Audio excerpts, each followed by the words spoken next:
Recuerden que toda inversión tiene riesgos potenciales de perder dinero. Yo comparto las especulaciones personales que encuentro en el mercado, sus oportunidades y riesgos, pero no deben ser interpretadas como un incentivo de inversión.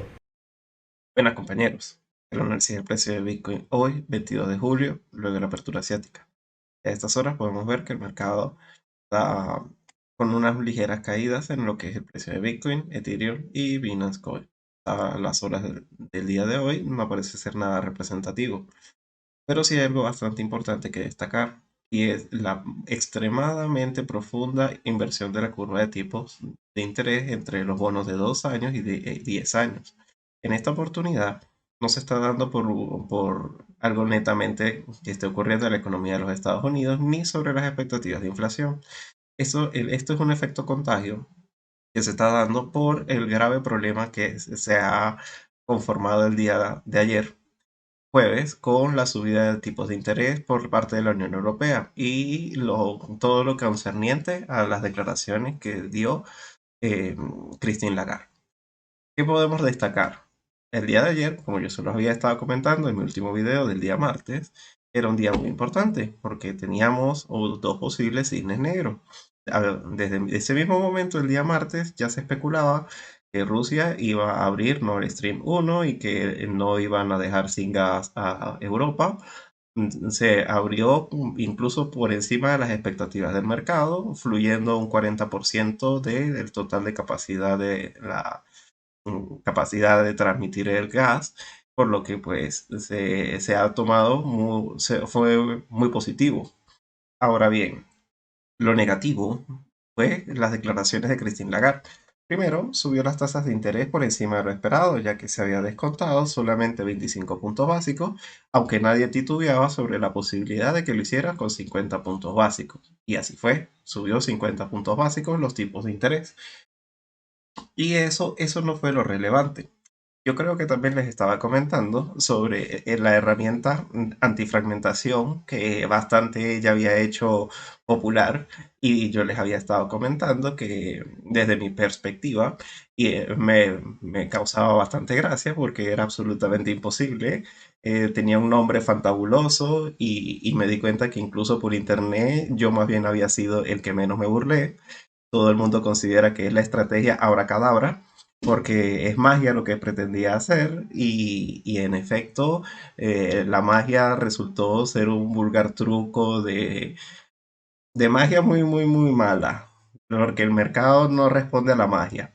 Magia, hablando de magia, la hizo el expresidente del Banco Central Europeo, Mario Draghi, cuando logró hacer lo que ella intentó hacer, porque fue magia. Mario Draghi en la crisis del 2008 fue el que detuvo y cambió la tendencia de bajista a alcista con solamente una amenaza. Una amenaza. Era la situación en la que se estaba enfrentando en ese momento. Nadie estaba comprando los bonos de Italia ni de España porque en efecto el riesgo de impago por esa deuda era mucho más alta que lo de los países que realmente son eh, fuertes productores como lo son Alemania y Francia. No es fácil que se mantengan tipos de interés uniformes o que simplemente no se desvirtúe mucho el interés que dan unos sobre los otros, ya que primero que todo la renta fija va muy de la mano. Cuando sube un bono, suben todos y cuando baja uno, bajan todos. Tienden a diferir en las temporalidades, pero incluso no difieren mucho entre países. Por eso es que estamos viendo el día de hoy un efecto contagio de lo que está ocurriendo en Europa en Estados Unidos. Pero lo relevante es que Mario Draghi simplemente cuando se le cuestionaba sobre cómo iba a ser para resolver que la gente no quería consumir, no quería comprar bonos de estos países españoles ni italianos, y la gente se estaba poniendo, es que era un chollo, era una oportunidad imperdible de hacer dinero, simplemente ir al alza con los bonos alemanes y franceses, sabiendo que cuando subieran los bonos iban a subir más de lo que lo harían los españoles y los italianos, y simultáneamente por la misma cantidad de dinero estaban a la baja con estos bonos españoles e italianos. Entonces ganaba por los dos lados. Si los bonos caían, iban a caer más los españoles y los italianos y ganabas dinero. Y al otro día los bonos subían y ibas a ganar más dinero por los bonos a los que estabas al alza. Y ya está. Había una brecha entre esas rentabilidades de esos dos países, de esos cuatro países, y constantemente se le estaba atacando al bono en los mercados de futuros y los estaban acabando. Y Mario Draghi simplemente salió con su cara bien lavada y dijo, pues nosotros vamos a hacer lo que haga falta. Y no dijo más nada. No dijo que iba a hacer nada. No estableció un mecanismo. No dijo cuál iba a ser la respuesta. No dijo cuándo iba a ser. Solamente dijo, pues nosotros vamos a hacer lo que haga falta. Whatever it takes, fue lo que dijo. Y el mercado, todos los que estaban cortos de los bonos españoles e italianos, corrieron asustados a cerrar esos cortos, porque es que Mario Draghi iba a hacer algo y nadie sabía qué era lo que iba a hacer, pero había que cerrar esos cortos ya. Y Christine Lagarde creyó que 14 años después iba a poder hacer lo mismo y le puso un nombre súper bonito, ¿no? Es que tenemos la estrategia antifragmentación. Y la verdad es que me tengo que reír porque Mario Draghi le salió bien el truco de magia, hay que reconocerlo. Es más, Mario Draghi es muy, muy famoso en el mundo de las finanzas precisamente por esa frase. Es que realmente le dio la vuelta a una tendencia bajista extremadamente negativa como la del 2008 con solo una frasecita. Una frasecita, no. Haremos lo que haga falta, haremos lo necesario y ya está.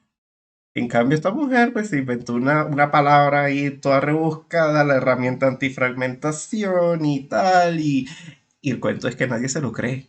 Nadie se lo cree. Y esto que estamos viendo de una profundización más arraigada entre los bonos de 2 a 10 años es un, ¿sabes qué, Christine Lagarde? Así como ya yo no creo que la Reserva Federal pueda seguir subiendo los tipos de interés hasta el infinito, a ti tampoco te creo que tengas ningún tipo de mecanismo de antifragmentación y les están dando con todo a los bonos italianos y a los bonos españoles a cambio de comprar nuevamente bonos alemanes y bonos franceses. Que se está repitiendo la misma historia y ese mecanismo antifragmentación va probablemente a generar mucha controversia y va a ser algo de lo que probablemente van a estar escuchando hablar mucho y por mi cuenta de Twitter lo voy a estar comentando mucho. ¿Y por qué eso es importante?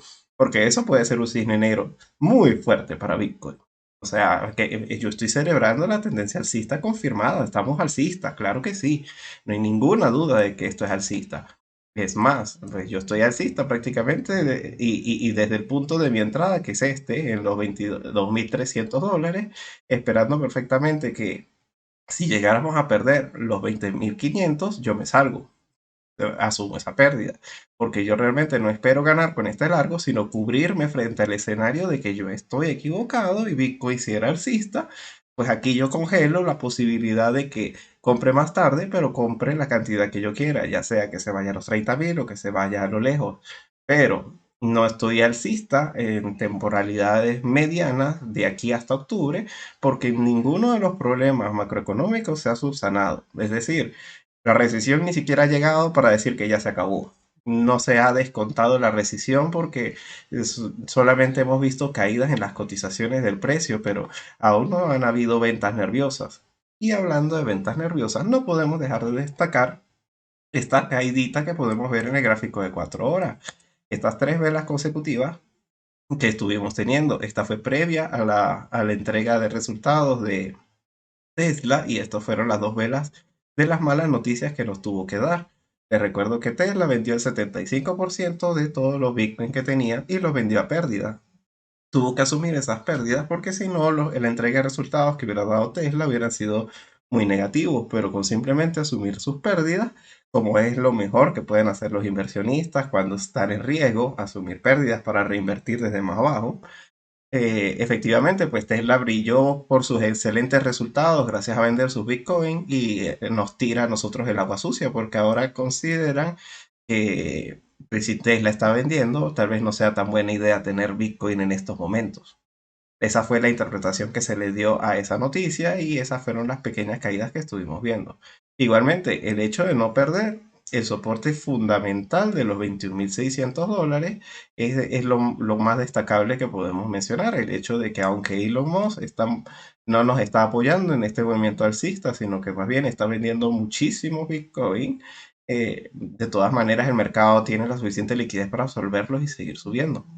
Al menos hasta esta hora, que como les estoy comentando, ahora se está descontando qué es lo que puede ocurrir durante la jornada europea del día de hoy, ya una vez digerido el hecho de que Christine Lagarde no supo hacer magia. O sea, lamentablemente su abracadabra no es tan eficiente como los hechizos que lanzaba Mario Draghi. Mario Draghi sí es un verdadero hechicero, más allá de un gran economista e inversor. Lamentablemente, pues ella no tiene ese don. Sin embargo, sigue siendo muchísimo mejor banquera central que Jerome Powell, es mi opinión. Pero bueno, ya yéndonos a lo que nos compete, entonces seguimos alcistas. Independientemente de que el mundo se esté cayendo, uno tiene que operar de una manera técnica y perder los 21.600 dólares sería regresar a este lateral que hemos estado hablando desde que se conformó. Ahora bien, es a partir de ahí en donde más bien uno puede comenzar a pensar que el movimiento bajista puede continuar. A partir de antes de esto, más bien al contrario, en un primer toque a este soporte se puede considerar como una continuación del movimiento alcista. Es lo que se conoce vulgarmente como el rompe y apoya. Es decir, normalmente algunas figuras técnicas pueden simplemente romper y hacen esto. Este es mi escenario probable para lo que puede ser el día de hoy y de mañana. Es decir, si llegase a caer hasta este punto, pudiera ser algo muy positivo. ¿Por qué? Porque si ya logramos absorber la liquidez de la mala noticia de Elon Musk y la subida de tasas de interés de Europa, e incluso la fuerte inversión de la curva de tipos, o es ese escenario o es directamente este escenario. Es decir, lo más probable es simplemente continuar con un movimiento alcista como primera opción y como la más probable, al menos hasta los 25.500 dólares, que es donde vendría siendo la toma de ganancia de la ruptura de este triángulo. Si a partir de los 25.500 el precio comenzara a lateralizar, ya sería un buen momento para ver qué nueva figura técnica se conforma a partir de ese punto. Ahora bien, pues entonces queda claro que lo más importante es ver este punto, si llegase a darse el caso, porque de perderse y consolidarse con un par de velas por debajo en esta zona, si se llegara a ver que el precio se lateraliza por debajo de los 21.600 dólares, ya más bien entonces comenzaríamos a pensar que esta área fue una falsa ruptura y que la probabilidad sería bajista. Les puedo comentar también que para la próxima semana tenemos lo que es la subida de tasas de interés por parte de la Reserva Federal el día 27. Es la cita más importante que tenemos para la próxima semana. Y no me preocupa la subida de tasas de interés, ni si es de 0,75 ni si es de un punto completo. Eso el mercado ya lo tiene descontado. El mercado ya tiene descontado incluso lo que cree que va a ser la recesión. Lo que puede darle una connotación muy negativa y un cambio de tendencia muy fuerte a esta ruptura técnica y a estos movimientos alcistas que estamos viendo en el precio de Bitcoin no es lo que la Reserva Federal pueda hacer referente a la subida de tipos de interés, sino a cuál es el plan que tiene para la reunión de Jackson Hole. Es decir, ya a partir de lo que es enero del próximo año, ya se espera que se haya alcanzado el límite de las subidas de las tasas de interés y que a partir de ahí no las bajen de una vez, pero efectivamente que nos digan cuál es el plan que tienen. También de ese mismo modo queremos ver cuáles son las declaraciones de Jerome Powell, de cómo interpreta el dato que salió de la inflación y si cree que va a remitir en un corto plazo. Vamos a ver si repite la frase de que es transitoria o algo por el estilo, que es un escenario bastante probable. Pero de no hacerlo, lo que se puede ocurrir es que simplemente digan que van a reducir el balance con más fuerza, que igualmente el balance de la Reserva Federal lo han estado bajando desde el mes de junio, desde el mes pasado. Y es una venta agresiva de bonos y muy probablemente eso lo que esté llevando a que las curvas de los tipos se estén invirtiendo. Porque si están vendiendo bonos que se están venciendo, lo más probable es que los únicos que el mercado esté dispuesto a consumir sean los de 2, 10 y 30 años, cuando ya la inflación no va a ser un problema. Pero si no están seguros si la inflación va a remitir, no pueden estar seguros de estar comprando bonos a esta rentabilidad con un interés tan negativo. Ya después podemos revisar lo que está ocurriendo a nivel técnico con los bonos, pero lo importante es destacar eso, que el precio de Bitcoin pudiera tener algún tipo de corrección muy fuerte si ellos comienzan a reducir el balance de una manera más fuerte o si llegaran a hacer comentarios bastante agresivos que el mercado aún no ha descontado. Lo peligroso en este caso no es si van a subir 75 o un punto. Cualquiera de los dos escenarios el mercado ya lo tiene descontado. Lo que no tiene descontado desde ningún punto de vista es que salieran con una sorpresa. De capacidad de darnos sorpresas tienen muchas, porque no hemos combatido la inflación y el mercado ya considera que la inflación tocó techo. Por todos lados he leído que la inflación tocó techo y yo no sé de dónde se lo inventan.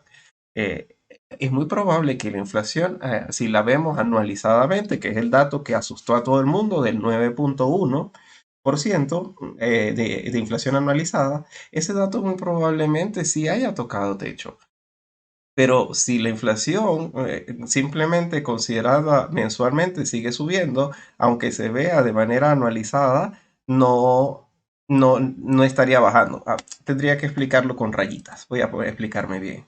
Es decir, la inflación durante el año pasado hizo un movimiento así y cada vez aceleraba más la subida. Entonces, ¿qué pasa? Ahora que comienza este año, cuando llega enero, lo comparamos con enero del año pasado. Entonces sale más alta de lo que estaba el año pasado. Febrero, pues sale más alta de lo que está febrero con el febrero. Marzo con marzo, abril con abril, mayo con mayo, junio con junio. Julio comienza la inflación, en julio del 2021 la inflación comienza a subir con mucha fuerza. Entonces, si la comparo con este año que está más fuerte, pues probablemente pudiera salir un poquitico por encima de lo esperado, o tal vez salga en lo esperado, pero por encima. Es decir, que salga en 9,1 o más. Pero ¿qué ocurre? Si ya comienzo yo a comparar septiembre, octubre, noviembre, diciembre, si ya yo comienzo a comparar los siguientes meses donde la inflación era muy alta, si ya la inflación no sigue subiendo al ritmo en el que está subiendo, más bien podemos considerar que la inflación anualizada está bajando, cuando no está bajando. A ver, si me explico, si la tasa de comparación del año pasado era una inflación alta y este año no es más alta, pues se ve que baja, ¿sí? O sea, podemos decir que la inflación está bajando anualizadamente, pero no se está traduciendo en una inflación que a nivel mensual esté bajando, es decir, que no tengamos menos inflación que el mes anterior.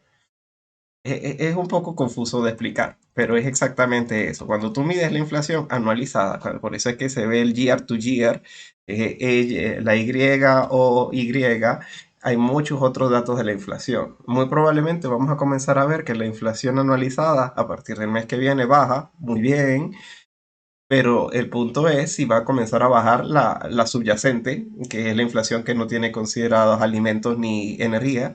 Hay que ver si está bajando la inflación a nivel mensual, es decir, que lo que se incrementa en el mes de julio no es mayor que lo que se incrementa para el mes de agosto. Es decir, que la inflación esté remitiendo no solamente de manera anualizada. Muy probablemente la única pista que nos dejó Jerome Powell saber referente a eso era que el indicador que ellos consideran más importante es la inflación forward 5 años. Es decir, cómo va a estar la inflación dentro de 5 años. Y el mes pasado se dijeron que iban a subir los tipos de interés, no por el dato anualizado, ni por el mensual, ni por la subyacente. No, Jerome Powell fue muy claro y dijo lo que más nos preocupa a nosotros es el dato de la inflación forward 5 años, porque se ve que dentro de 5 años no está remitiendo, sino que está subiendo, por lo que entonces tenemos que subir no 50, sino 75. Si esa fue su justificación, este mes ha salido que bajó. Es decir, las expectativas de inflación dentro de 5 años han caído con fuerza y ahora no se puede entonces considerar que van a decir que van a subir un punto completo, porque si la inflación a 5 años ya está consiguiendo su objetivo, muy probablemente no tengan ninguna presión, diciendo que como esa fue la excusa que usaron la última vez para subir 75 en vez de 50, pues muy probablemente no suban un punto completo, sino 0,75. También va muy de la mano con las declaraciones que han estado los diferentes miembros de la Reserva Federal. Entonces, a nivel de noticias de lo que está ocurriendo en el panorama económico, podemos resumir. eh, hay que ser alcista porque grandes manos fuertes tienen miedo a perderse la subida y esta ruptura técnica que estamos viendo en Bitcoin, de esta directriz principal que se conforma desde el 4 de abril con las declaraciones, vamos a ver en gráfico diario, de las declaraciones de la Reserva Federal en donde decían que iban a comenzar la reducción de balance. Si ya logramos romper esta directriz, pues muy probablemente entraremos en un lateral y unos movimientos ascendentes como lo que estuvimos viendo en marzo. Fue exactamente eso lo que ocurrió aquí el 1 de febrero. Tuvimos un movimiento alcista importante y luego entramos en un lateral que se rompió la baja. Eso es lo que yo creo que va a pasar. Vamos a tener un movimiento alcista importante que entre los 25 y los 30.000 dólares nos debe dejar atrapados un tiempo y luego algún catalizador negativo nos llevará a romper los mínimos anteriores. De todas maneras, pues uno tiene que ir en la dirección del mercado y si nos toca ser alcistas, pues esa debe ser la postura más importante que debemos seguir, la tendencia. Había que pensar que estábamos en una tendencia bajista a partir de la ruptura de esta zona de consolidación. De la misma razón, luego de esta zona de consolidación, esta ruptura alcista, pues hay que ser alcista. Y este movimiento también va de la mano con lo que está haciendo el SP500, que es casi lo mismo.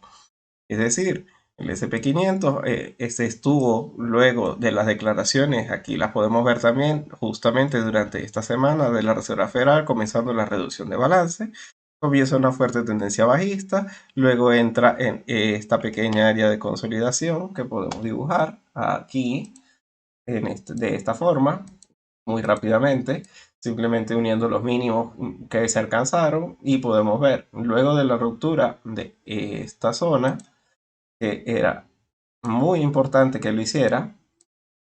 Esta zona que antes fue soporte, luego fue soporte durante un día, el 10 de junio, y luego fue resistencia, resistencia y actualmente ha roto al alza. A partir de este punto, la probabilidad más alta es ir a buscar la siguiente resistencia importante, que está entre los 4.100 y los 4.170. En los 4.100 tenemos pues precisamente en este punto donde fue resistencia y también se encuentra la media de 100 periodos. Podemos verla acá, esta. La media de 100 periodos que en el gráfico diario del SP500 fue muy importante, siempre lo ha sido. Fue la zona de rechazo justamente a partir del 20 de abril, antes de eso también fue zona de resistencia en este punto y durante el año pasado fue soporte, soporte, soporte y lo pueden ver por ustedes mismos, fue soporte muchísimas veces, por lo que la media de 100 periodos en el gráfico diario para el SP500 es una media que tiende a tener mucho predicamento. Entonces, entre los 4.100 está exactamente la media de 100 periodos en los 4.126 y los 4.184 es en donde se encuentran las principales resistencias de aquí a allá. Muy probablemente el precio no vaya a devolverse. Y de todas maneras, siempre y cuando esté por encima de los 3.910, esto es alcista, es fuertemente alcista y lo único que nos puede detener es algo que va a ocurrir dentro de mucho tiempo, es decir, casi una semana, de aquí al 26 son 6 días, que tiene para alcanzar ese probable objetivo en donde medio mundo se va a abrir corto o simplemente luego de la Reserva Federal es que pudiera continuar algún tipo de tendencia. Pero pensar que luego de esta ruptura técnica el precio se va a devolver es lo menos probable. Lo más probable es ir desde un soporte hasta la siguiente resistencia y ver qué ocurre. Lo mismo ocurriría más o menos viéndolo en el caso de Bitcoin. En el caso de Bitcoin, la primera resistencia la tengo es en la zona de toma de beneficios en la zona del triángulo, en los 25.500. Y entre los 25.500 y como mucho los 28.600 es en donde muy probablemente el precio se queda atrapado o justamente en alguna área muy cerca hasta que la Reserva Federal nos diga cuál es el próximo movimiento. Porque muy probablemente, si más bien no dijeran absolutamente nada negativo, pudiéramos entonces considerar que este sí fue el piso del mercado y que muy probablemente viene el comienzo de una tendencia alcista. Pero yo no descarto nada. Y lo digo principalmente por el estado de la renta fija. La renta fija no tiene, pero para nada buena pinta. Recuerden que las subidas de las rentabilidades es lo que más preocupa y podemos ver que los bonos a 2 años ya se encuentran en una rentabilidad del 3,13. El punto máximo en donde la Reserva Federal estima subir sus tasas de interés es hasta el 3,4%. Es por eso que cuando llegó hasta el 3,4%, la última vez se detuvo. Porque si ya tú sabes que a partir de este punto la Reserva Federal va a intervenir, no vas a estar en contra de la Reserva Federal. Si viéramos que los bonos rompen nuevamente ese punto al alza de rentabilidades, sí podríamos entonces preocuparnos porque o alguien con información clasificada los está vendiendo como si no hubiera un mañana y quemaran en las manos los bonos, o simplemente están considerando que la probabilidad más alta es que la Reserva Federal suba mucho más los tipos de interés porque están luchando contra la inflación de una manera muy eficiente. También quiero dejarles un dato muy importante que quiero que consideren, pero esto hay que verlo en el gráfico mensual. Se considera, y es un análisis muy profundo que se hizo hace muchísimo tiempo, la verdad es que no recuerdo la fuente para mencionárselo. El precio del petróleo, pues obviamente al ser una materia prima escasa y extremadamente necesaria para la producción de todos los bienes y servicios, hay un estudio que dice que cuando el petróleo cae $10 o sube $10, la inflación a nivel mensual tiene un efecto de un 1,5%. Es decir, que si la inflación sube 10 puntos, es que si el petróleo sube $10, la inflación va a subir en 1,5. Y que cada $10 de subida son 1,5 más por ciento, del mismo modo a la baja. Y esta caída que se está viendo en el gráfico mensual, fíjense, este mes ha caído desde el 104 y va a esta fecha en el 96. Ha caído prácticamente $8. Ese ya es un puntico menos para la inflación. Y si a eso le sumamos la caída del mes pasado que abrió, el precio de apertura fue del $113 y cerró en el 104, podemos considerar que la inflación está tocando techo porque las materias primas están tocando techo. Me refiero, como podemos ver con Doctor Cobre, que también está haciendo unos movimientos verticales a la baja impresionantes. Y el precio de la energía también está cediendo con mucha fuerza. Entonces, muy probablemente, o opción A, la Reserva Federal va a salir con música para nuestros oídos y la tendencia bajista se acabó y hay que comprar. Pero de eso nos enteraremos es después de los comentarios de la Reserva Federal, o tal vez ellos tengan un plan muy diferente al que el mercado está descontando hasta ahora.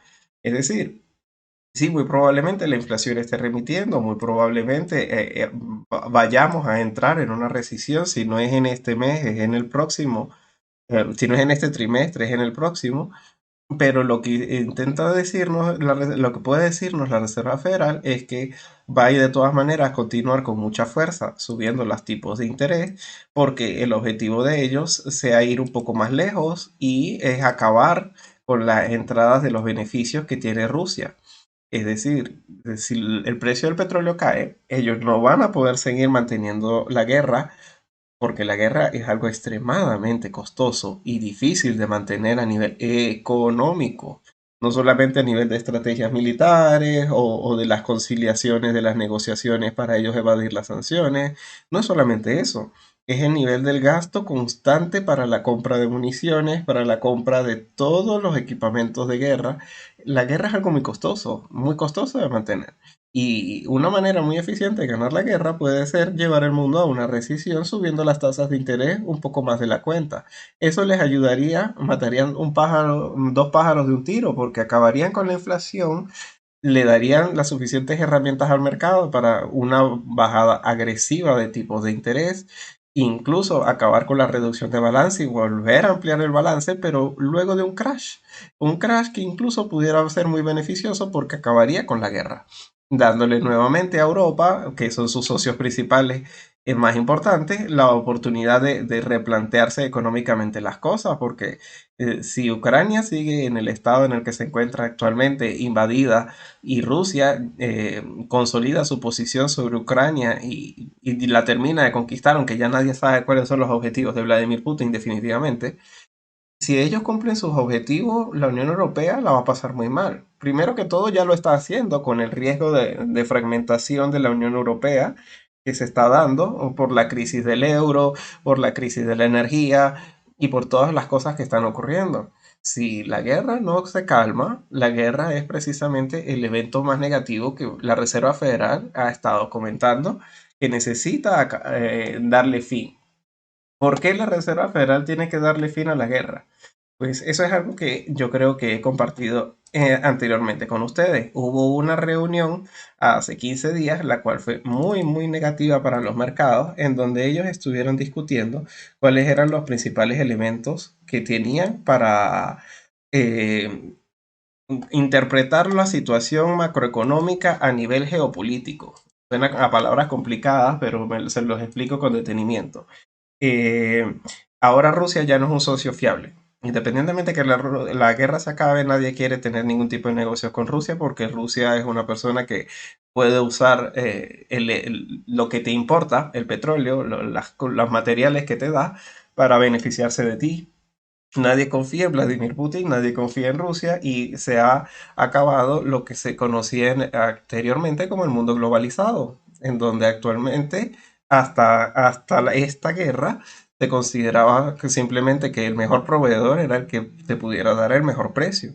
Y lamentablemente no consigo el gráfico, pero había destacado las reuniones de los bancos centrales, tanto de Inglaterra, eh, Christine Lagarde y Jerome Powell, en donde daban claramente su opinión al respecto y decían que iban a priorizar, más allá de la lucha contra la inflación o de la crisis que se pueda generar durante este año, eh, que independientemente del costo, ya sea costo político, costo económico, costo social, independientemente del costo que eso tenga, lo iban a llevar a cabo como un plan a mediano o largo plazo, el que actualmente solamente iban a prevalecer, establecer sus negocios comerciales sin importar si es más rentable comprarle a Estados Unidos que a China, pues comprarle a Estados Unidos.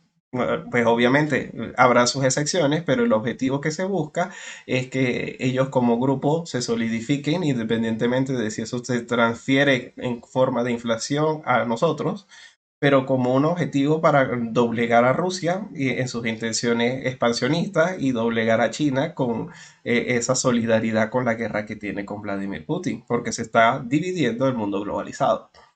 Y ese fin del mundo globalizado puede contrarrestarse si simplemente la guerra se acaba. Y la mejor manera de acabar la guerra es simplemente no un escenario súper fantasioso, sino simplemente que el precio del barril de petróleo baje y Vladimir Putin tenga que llegar a algún tipo de acuerdo en donde aleje sus tropas de Ucrania y se conforme con algo, de manera de que él pueda llegar a Rusia, decir que ganó algo y Europa decir que ganó y todos decir que ganaron y que continuemos en el mundo que hemos estado viviendo hasta ahora.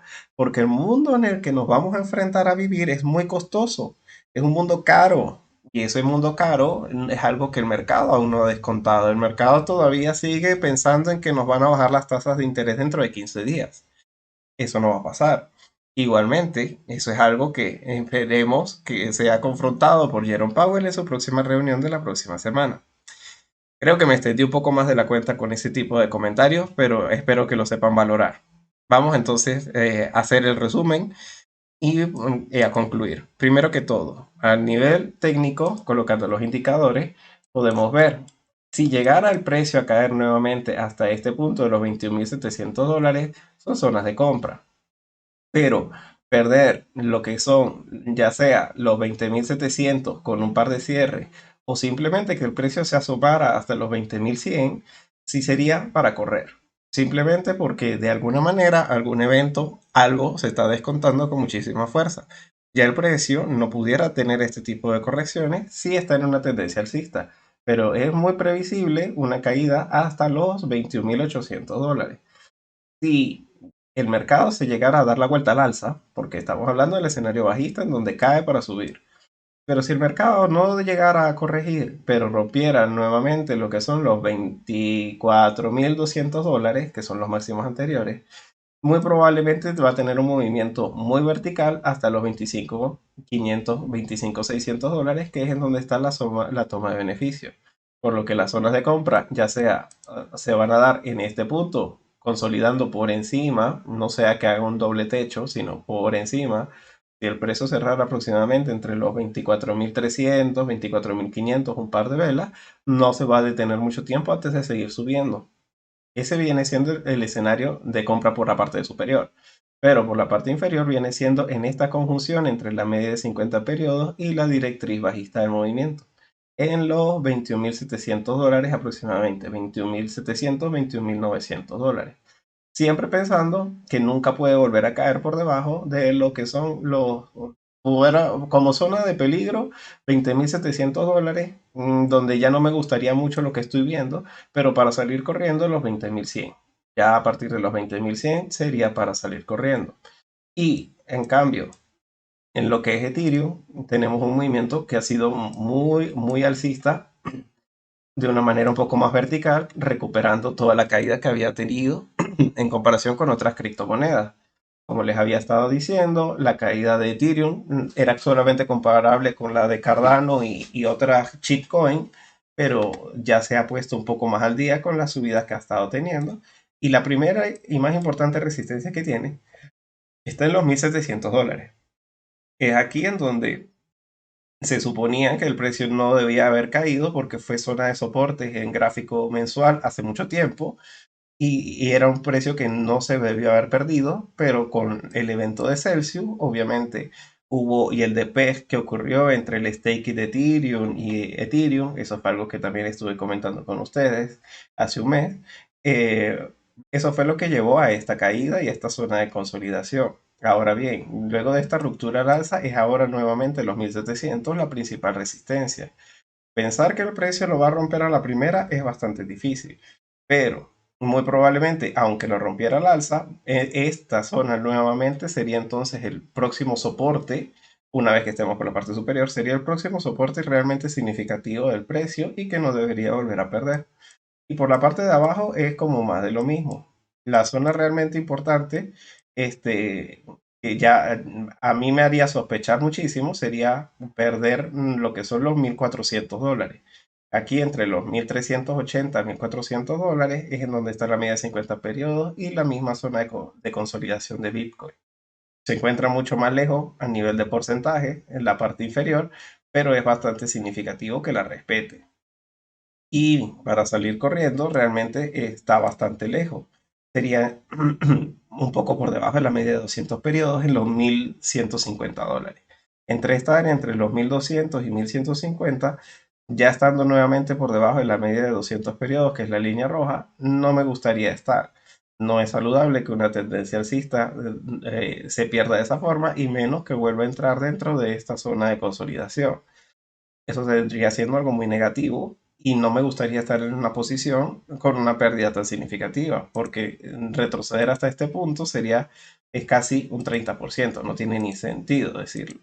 Lo más probable es que la última caída para comprar sea entre los 1.400 y los 1.380. Y por la parte superior, que superara los máximos anteriores en los 1.636.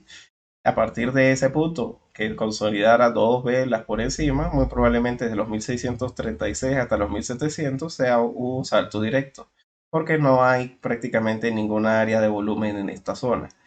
Al no haber suficiente volumen de negociación en este punto, va a ser un movimiento bastante vertical.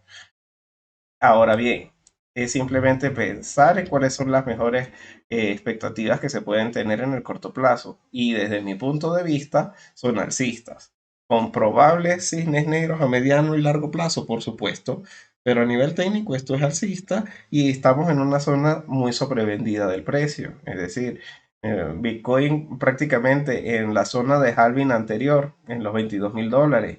Eh, Ethereum del mismo modo está en una zona bastante baja del precio.